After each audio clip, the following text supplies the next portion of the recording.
first started my wedding photography business, I had to print out MapQuest directions to every single event that I photographed.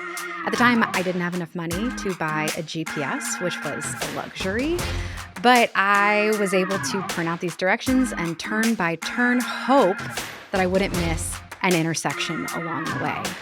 Back then, I never could have imagined that today we would have not just access to a GPS, but one on a phone that I carried with me all the time, everywhere that I went, that would even reroute itself when traffic occurred or could tell me if there was a speed trap up ahead on a highway. Why am I telling you this story? Because in business, we don't know what the future holds. And uncertainty can at times feel overwhelming. It can bring about a lot of fear. But what I've come to understand in my decade and a half as an independent business owner is that change is inevitable. We may not know what that change will look like or what the future will hold, but I can promise you that it won't look the way that it looks today.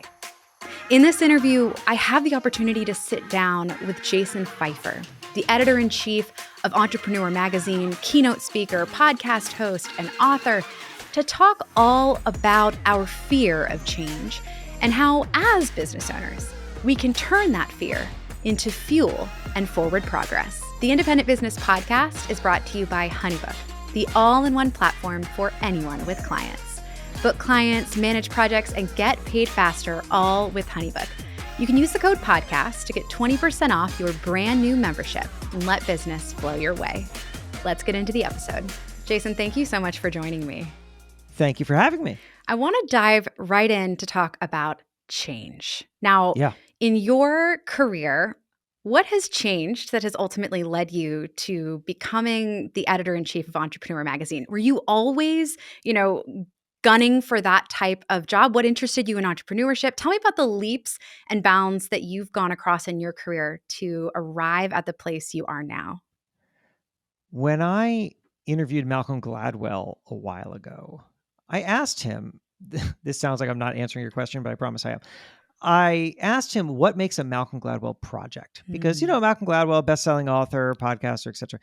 And everything he does has this distinctive Malcolm Gladwell-ness to it. And I wondered, what is his filter to identify those projects? And his answer to me really stuck with me, which was that he said that to the best of his ability, he never tries to define himself or his projects. Because, he said, self-conceptions are powerfully limiting. And that is the language that I wrote down on a piece of paper and stuck it on my wall. Self-conceptions are powerfully limiting, which is to say that if you have a specific idea, a too narrow idea of who you are and the kind of work that you do, you will limit yourself to that very narrow definition and therefore turn down all sorts of other opportunities along the way.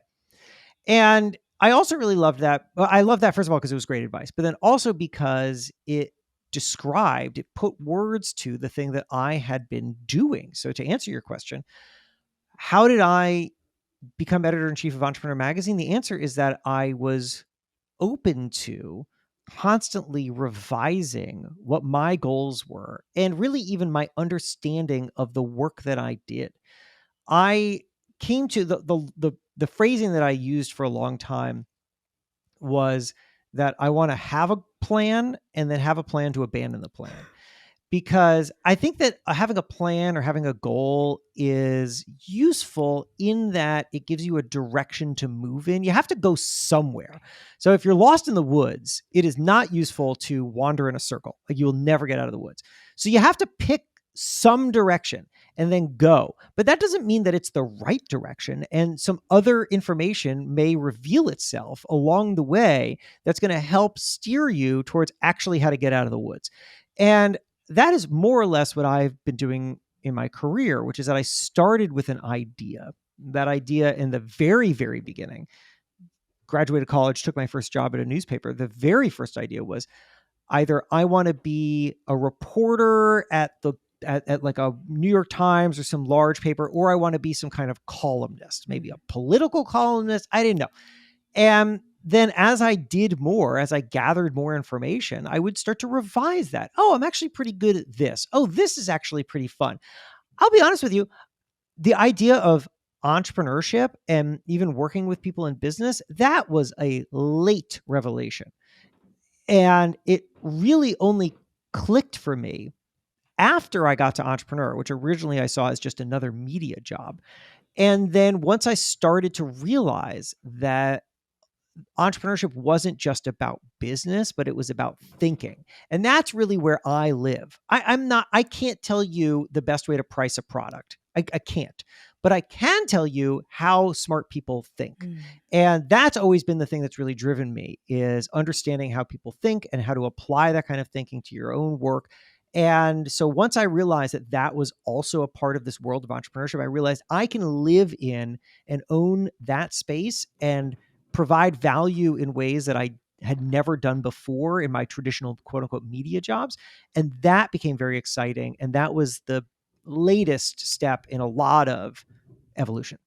I love that. I agree 100% around mindset and the power of how we think not just about ourselves, but we begin to think about our role in the world. And it sounds very much like throughout your own journey, you were open to change. You were open to the possibility of new things coming your way and your trajectory evolving as you evolved, as you became more aware of your own skill sets and what existed for you. And as you said, moving into entrepreneur, like just uncovering the possibilities and leaning in when you had those opportunities.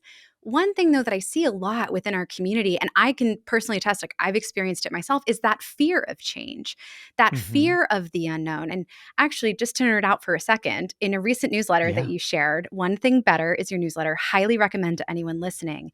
You Thank say you. it's so good. You can find, might as well tell people how to find it, which Yeah. is if you just plug onethingbetter.email into your browser, onethingbetter.email, you will get it.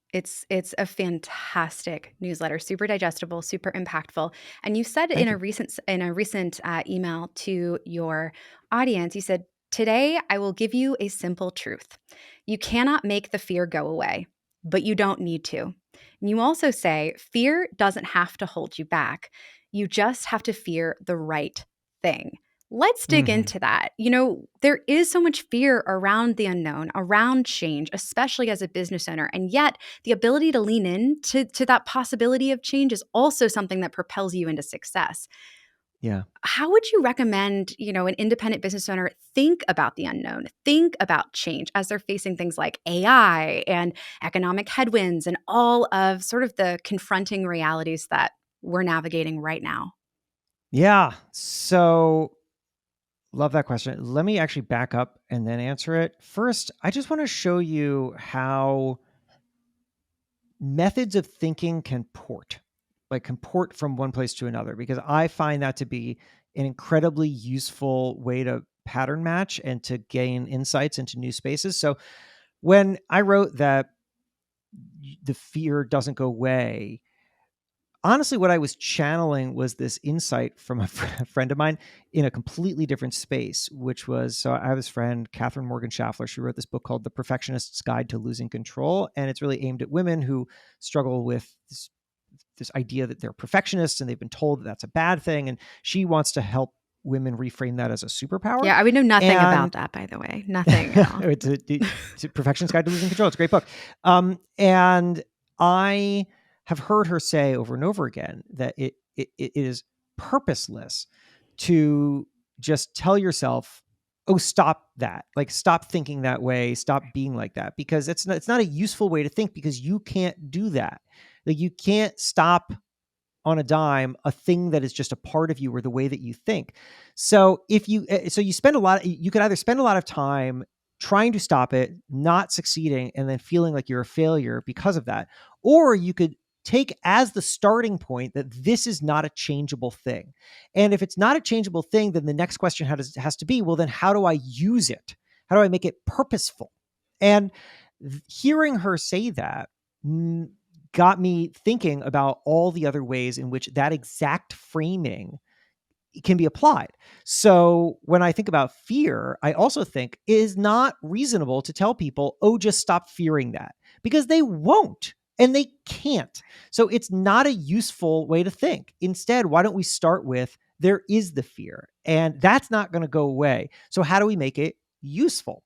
Now, I tell this story in the newsletter, which I'll just repeat briefly here, which is that the very last social event that I went to before COVID shut everything down was my friend's birthday party at a crowded restaurant. And I was sitting next to Megan Asha, who runs Founder Made, which is this trade show event series thing. And I've spoken at her event many times. And so, she's a live events business, and live events at that point were like shutting down. We didn't know what was going to happen. And so I'm sitting next to her and I'm saying, Megan, what are you going to do? Because the live events are shutting down. And she said, I actually am really excited about this because we have had all these ideas for new lines of business, and we have never been able to explore them because the live events absorb all of our resources and energy. So now if they're going to go on pause, we have time to explore all these other things. And at the time I thought, this is a fearless person. But later I realized, no, that's not what's happening.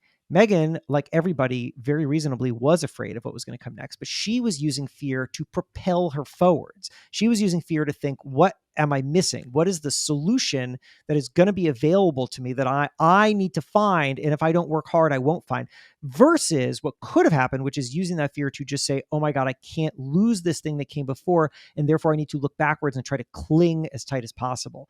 So in everything, if you feel like there's just something that's a part of you, and fear is a very natural thing, we need to accept that it's there, Right. and then start to think about how can it be useful.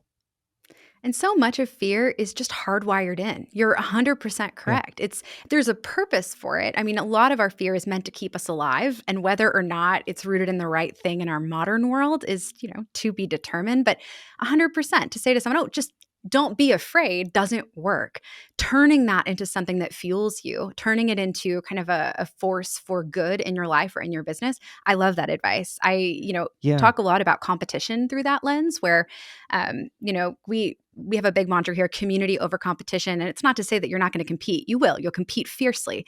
But it is Yeah. to say that you want to ensure that the type of competition you're operating with is one in which, it pushes you forward and others forward. It raises the tide rather than destroys from within. And it's the exact same thing. It's like, okay, competition can be a force for good if it spurs innovation, pushes us forward, right? Kind of gives us that tiny dose of fear that there's somebody nipping at our heels. So we show up as our best selves. We do the best work that we can versus becoming obsessed with the competition, right? Paying more attention to what competitors are doing than to the actual clients or customers that are in front of us. And I really love the power of that mindset shift. Is that something that, you see kind of being really critical in this moment in particular? My brain just goes straight to the AI changes. And, I've talked a little bit about them with our community, and there's a mixed bag of emotion. There's a lot of excitement around the power of AI to reduce some of these mundane tasks that a lot of these independents are doing. Because again, we wear all the hats, right? Like if you are the solopreneur, you're doing it all. You are everything from sales to marketing to customer support. You manage everything. So there's excitement around that possibility, but there's also so much fear. Is this going to take our jobs? Is this going to, change the way that we do business? I'm curious, like, how can we apply some of that mindset to the day-to-day? How are you applying that to your thought leadership in these spaces? Like as you share, out to entrepreneurs, is there something we can take away from that with the current landscape that we're looking at? Sure. Oh, well, I wanted to stop you 20 times as you were asking that question because I had like different answers for every little part of it. But let me go with this. Okay, let's talk about AI. And as a way to think about AI, and then also just as a way to think about change. Yep. I was speaking, I do a lot of speaking, and I was speaking at a gathering of attorneys, like an attorney retreat for a mid-sized, I don't know how to evaluate law firms, for a law firm, for a big old law firm. They hired me. I flew out to San Francisco. I'm at this nice fancy hotel, and I'm addressing with 300 lawyers or something. And after my talk, which is about how to find opportunity in times of change, the questions come, and they are all asking about AI and ChatGPT. And afterwards, I was talking to the CEO, and I said, it was so interesting that all of your attorneys are obsessed with ChatGPT. What is that? And he said, I'll tell you what they're really concerned about. They didn't say it, but I'll tell you what they're really concerned about. What they're really concerned about is that they are afraid that AI, ChatGPT, is going to make motion writing more efficient. And lawyers function on billable hours. So if their work becomes faster, then they bill less. And that's what they're worried about. To which I immediately said, that is so fantastic. Because you know who likes billable hours? Nobody. Nobody likes billable hours. Everybody hates billable hours. Billable hours is a terrible, horrible system. Clients hate it and lawyers hate it, right? I mean, it's the way that they operate. So that's their incentive structure, but like they hate it too. Everybody hates it. It is a crappy system that we have because nobody was incentivized to come up with anything better. But now AI is going to break that because it is going to make legal work more efficient. And law firms are no longer going to be able to function on billable hours. And now there is an incentive for somebody smart, perhaps the CEO of that law firm, to figure out a different way to operate. So if you zoom out, what have we actually seen here? What we have seen is that AI is going to break something that was already broken. And when it does that, we can finally come up with a solution that makes sense. And once you start to think of it like that, you see that that's actually what's going to play out over and over again. So, for example, I have friends who are college professors, and they are worried that their students are all using ChatGPT to write their essays, and therefore they can't evaluate whether or not those students are actually absorbing the material. But guess what? Essays were always a terrible way to evaluate whether or not students had actually absorbed the information. An awful way. And everybody hates it. The students hate it and the professors hate it because it sucks to write an essay just for one person who's only going to read it with the eye of like, did you suck at this? And then professors don't want to sit and read a million of these things. It's terrible. But again, there's never been an incentive to move away from it. So we're going to break something that's already broken. Okay, so let's take that now. First of all, what do we have? It was scary that AI was going to change things until you actually investigate what it's changing. And you ask an important question, which is this actually worth changing? And the answer is yes, it is. And then next, we have the opportunity to shape what comes next because AI isn't a black hole. It doesn't just absorb things and then it disappears into foreverness. There's a future. Something happens next. So why don't you be a part of making the next thing? That's the opportunity. And that to me is exciting. Talk about a mic drop moment. Yes, yes, and yes, 100%. And it's part of the reason why I'm encouraging, our community to lean in at this moment in time, even in spite of that fear that a lot of them have. You can't influence the trajectory of something if you're not a part of it, if you're not, Right. educated on it and experimenting. And I say, you don't need to become an expert in AI. Just stay curious. Stay curious and stay open to the possibility. In looking at the future, though, of independent business, of small business, of entrepreneurship, what do you see on the horizon? Do you think it's a good moment to start a business? We've seen, for example, these record-setting numbers of new business applications in 2021, also maintaining strength of new business applications in 2022. We're seeing a shift in how people want to work. Gen Z is more entrepreneurial than any other generation. I could go on and on and on. Does the future look bright for entrepreneurship? If not, what are some of those broken structures like you want to see us change? You want to see communities like mine fight to change? I'm really, really curious to hear your perspective on this. So I've been very excited to see those new business application spikes. Also very interesting to see that as you and I talk right now, we're in a economy that nobody can figure out, Right. where you have very large companies laying lots of people off and declaring bankruptcy. But if you look down at the small business level, it's actually very strong. Strong growth, strong hiring, investment, optimism. So what is that? What is that?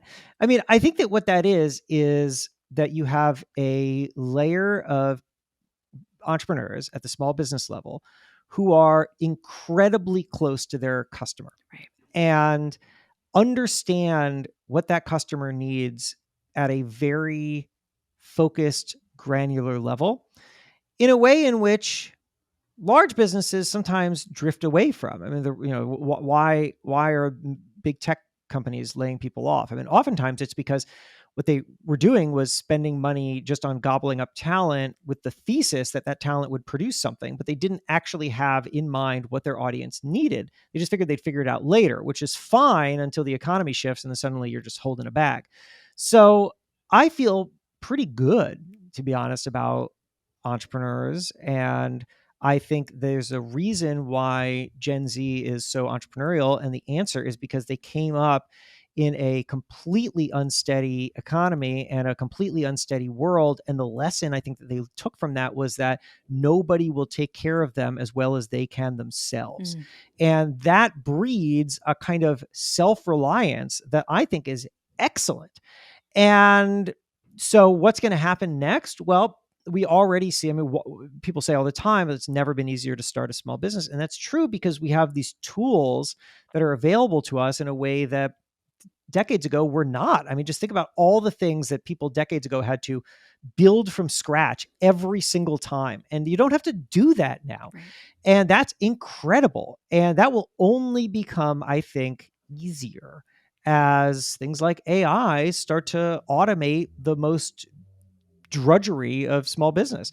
So I would say that for anybody who is in business now or who's thinking about getting into business, the thing that you should be thinking about is this.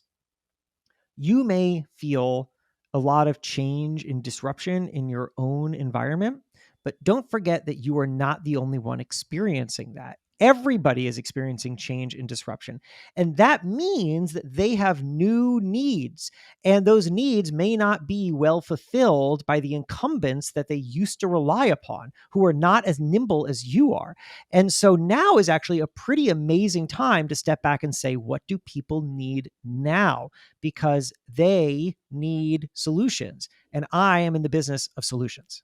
We saw that resiliency in our community in particular during the pandemic. And just as you talked about the live event space, we have a ton of event professionals, wedding professionals. And as we know, the world shut that down.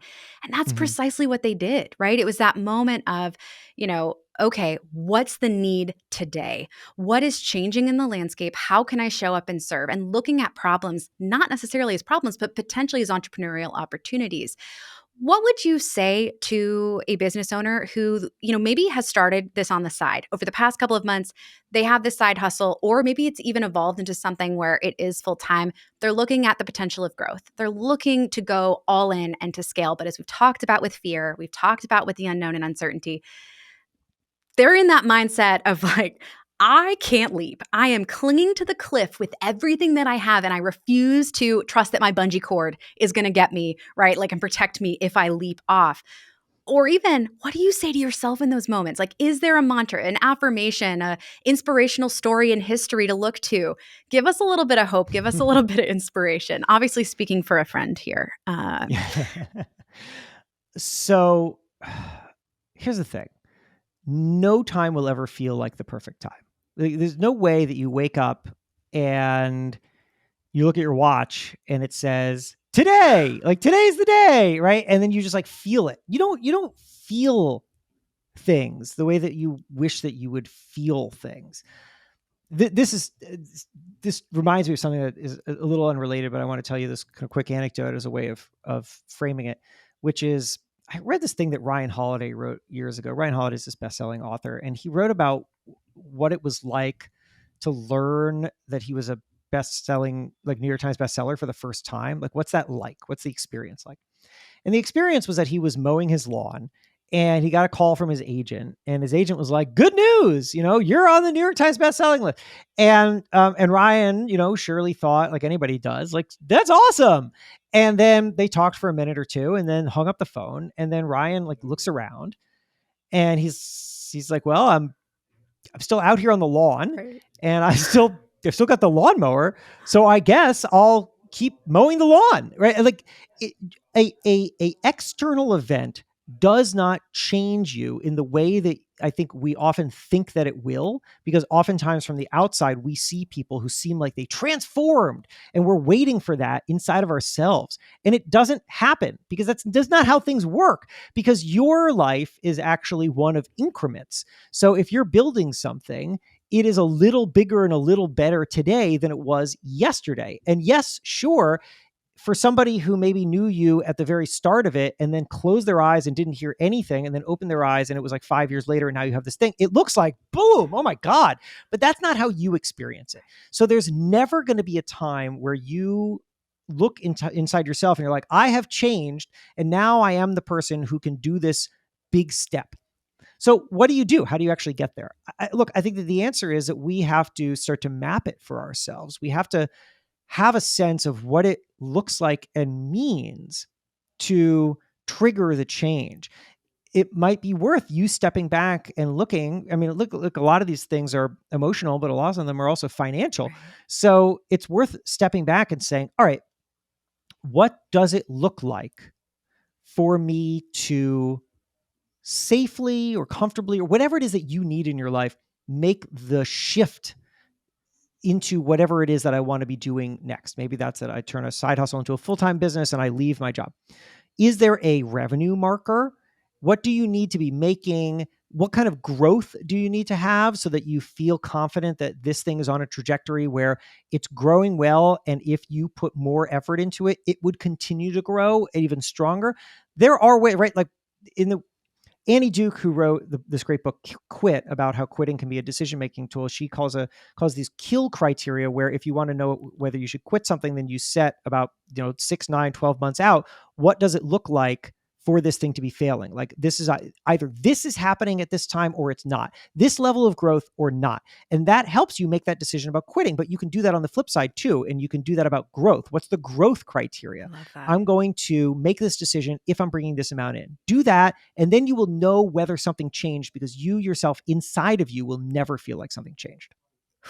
That level of accountability as well, like the ability to have the forethought to say, okay, when I hit these metrics or when I see this particular thing happen, that is my indicator to make the leap. And I'm going to hold myself accountable, or, leaning into the power of your community, other people that do similar things to what you do. That's where you have them help to hold you accountable to that. I absolutely love that strategy for kind of giving yourself that point in time when you know you're going to leap, when you know you're going to push past that fear or turn that fear into your fuel and move forward.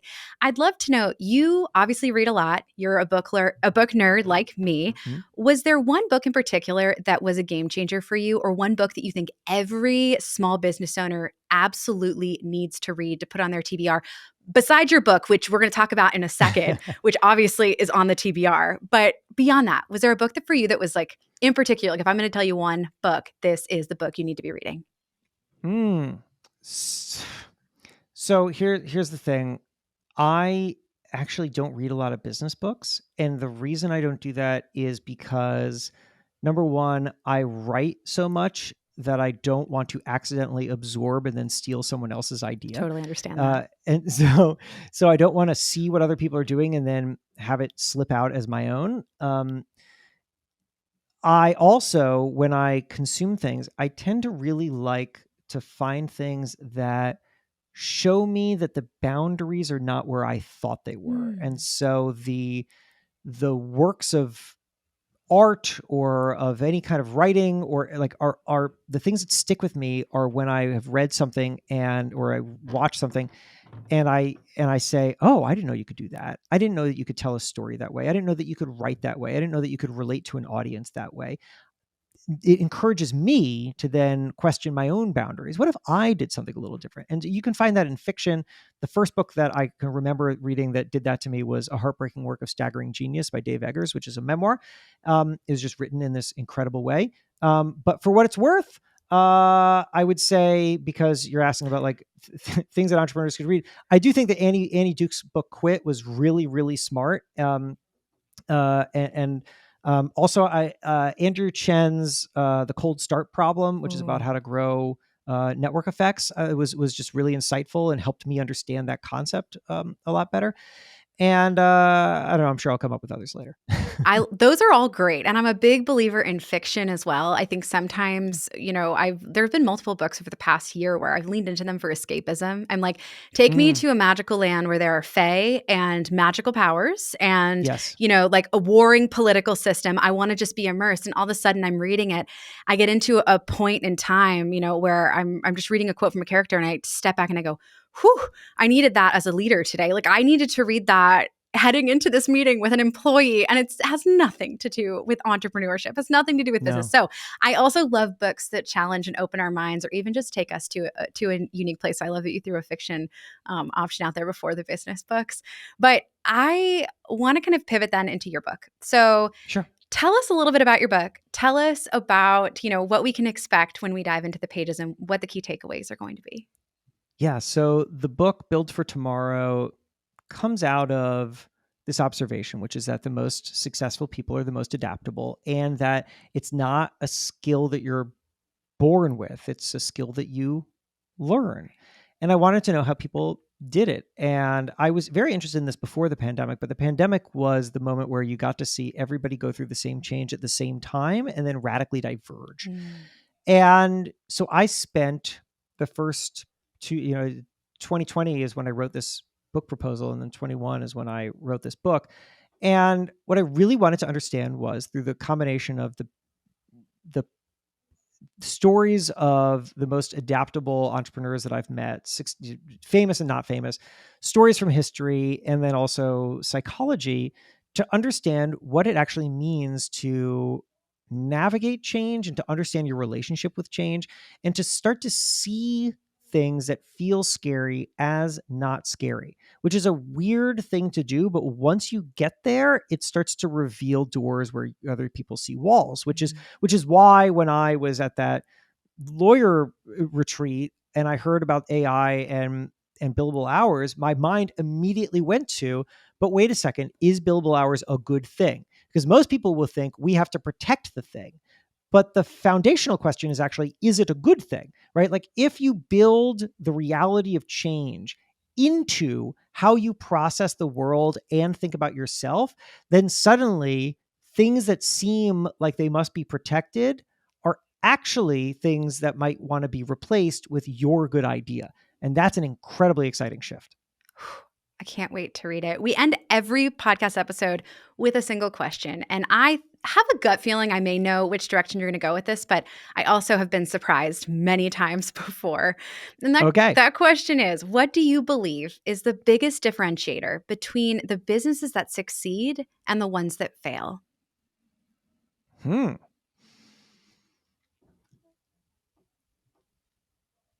Ryan Reynolds told me that to be good at something, you have to be willing to be bad. Because he's gone from being an actor to being a very savvy business guy. Mm-hmm. And when I interviewed him for Entrepreneur, we were talking about that transition, and he said that line to me: to be good at something, you have to be willing to be bad. By which he means that we often think that when we try something new, the dividing line is whether or not we are good at it early. Does this take naturally to us? Are we good at this thing? And we see other people who are good at it, and we are not. And that feels like maybe we're doing it wrong.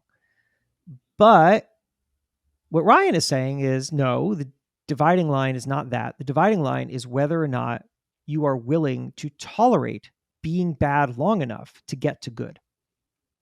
And I would say that is a pretty good explanation of why businesses succeed or fail as well, which is to say that when you start out with a business idea, it is almost certainly not going to be the idea that actually wins the day or the one that scales.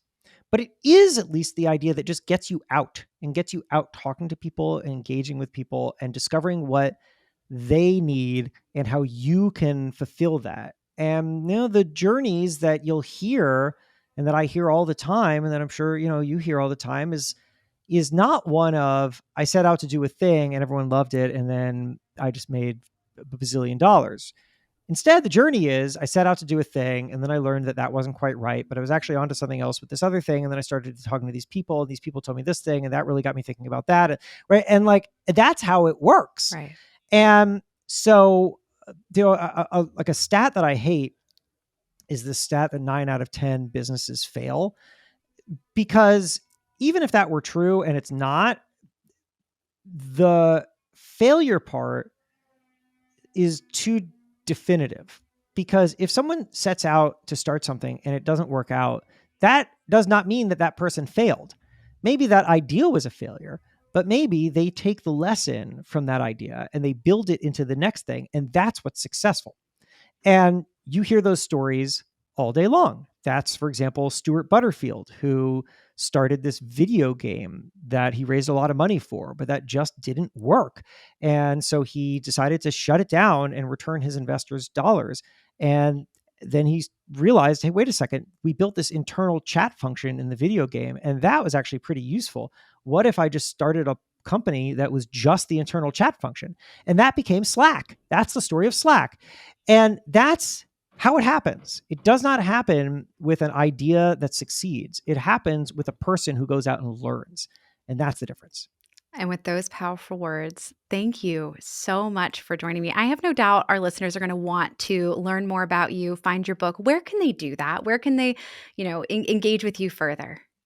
Oh, thanks. So you can find the book wherever you find books, available on audiobook, ebook, hardcover, whatever, anything but Stone Tablet. And then I had mentioned the newsletter. You had mentioned the newsletter. Thank you. So again, once again, that's One Thing Better. You can find it at onethingbetter.email.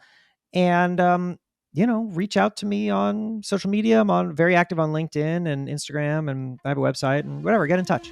Awesome. Jason, thank you so much. Thank you.